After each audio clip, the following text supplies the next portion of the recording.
welcome back to the Next Chapter Book Club. I'm Brianna. The Next Chapter Book Club is a book club aimed at middle grade readers. So those are readers between the ages of 9 and 14. And so for March, I thought we would do 5 books in 5 minutes for Women's History Month. So let's go ahead and get started. Okay, so first up, we have Strange Birds, A Field Guide to Ruffling Feathers by Celia C. Perez. This book is level 5 and is worth 10 points. And this one is about a quartet of mismatched girls who find themselves united for unforgettable summer adventures. Lane DeSanti wants to avoid boredom during her summer at Sable Palms. Her grandmother, Mrs. DeSanti, wants her to join the Floras, a beauty pageant girls club that Mrs. DeSanti's family helped found. Instead, Lane forms the Ostentation of Others and Outsiders, her own version of the Floras, by leaving secret messages for potential friends to find. At first, rebel artist Lane, foodie Aster Douglas, aspiring journalist Ophelia Castillo, and birdwatcher Kat Garcia cannot seem to find common ground with each other. However, Kat, a Flora's defector, informs them that the ancient hat used to crown the Miss Floras is made of real bird feathers. Finally united, the quartet of Strange Birds begins campaigning to get the Flora's leader to stop using the hat. Their plans backfire one after the other as the Miss Flora's pageant grows closer and closer. Soon, the Ostentation must choose to either give up the fight or escalate their efforts. All right, next up we have It Ain't So Awful Falafel by Firoozeh Dumas. This is level 4.7 and is worth 10 points. After a rocky start, Cindy, Zomarad to her parents, finds a comfortable niche in her California middle school until political upheaval and revolution in Iran reach the United States, threatening her future and her family's safety. Moving to Newport Beach, she renames herself Cindy to avoid hearing teachers stumble over Zomarad, which means emerald in Persian, prompting the ridicule of kids like Bill, whose name means shovel in Persian. Her engineer dad, who loves to talk about the oil industry, and her unhappy mom, who won't learn English, pose bigger obstacles for her to fit in. As she trenchantly describes, "It's not like I don't love them. I just want to hide them until they stop being embarrassing." Acquiring a peer group, Cindy is introduced to scouting and sailing.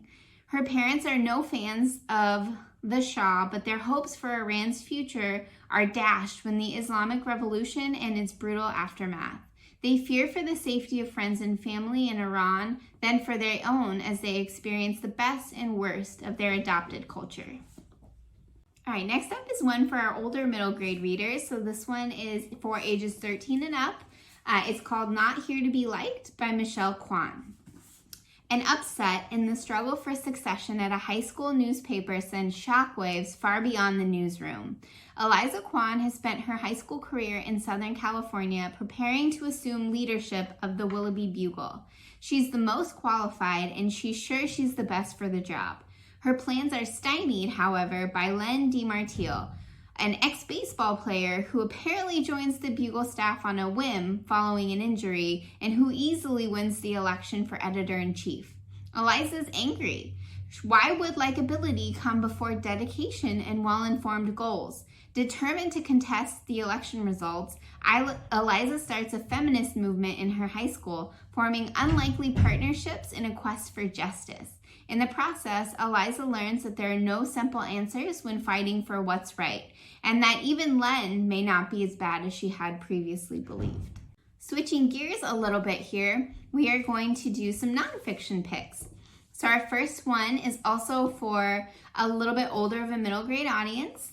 This is The Radium Girls by Kate Moore. It is an adaptation of the adult novel. This is level 6.8 and is worth 11 points.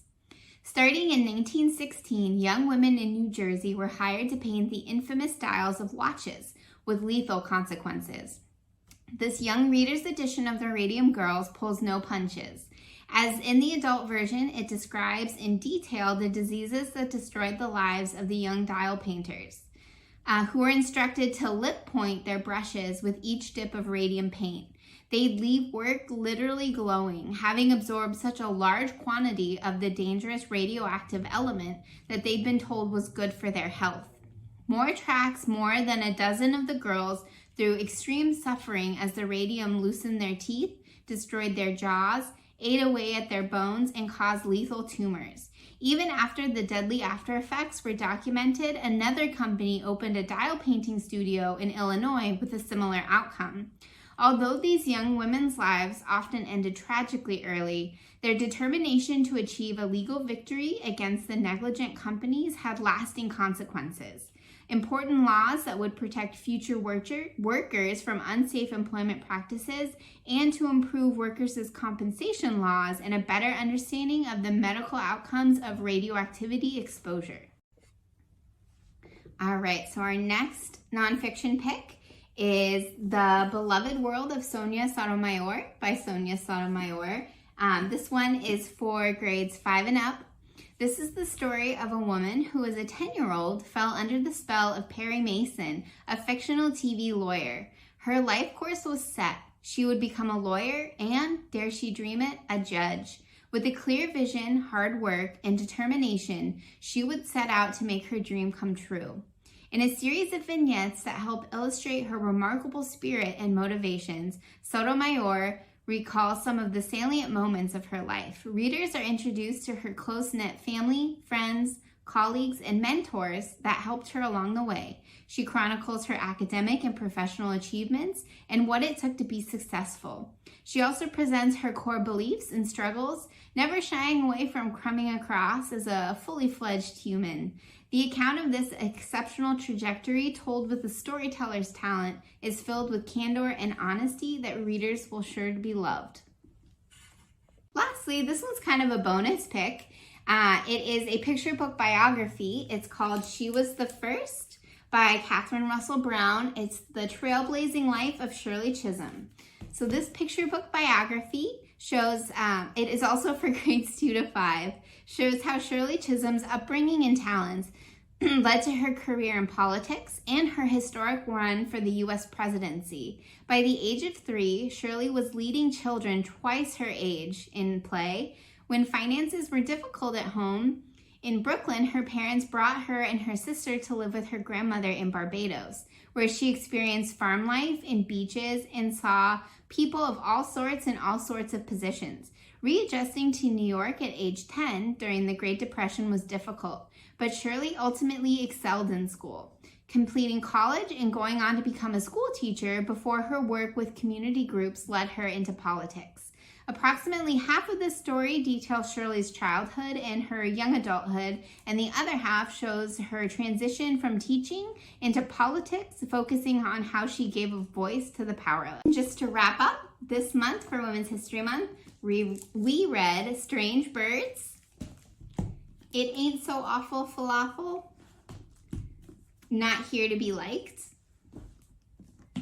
The Radium Girls, The Beloved World of Sonia Sotomayor, and our bonus pick, She Was the First, The Trailblazing Life of Shirley Chisholm.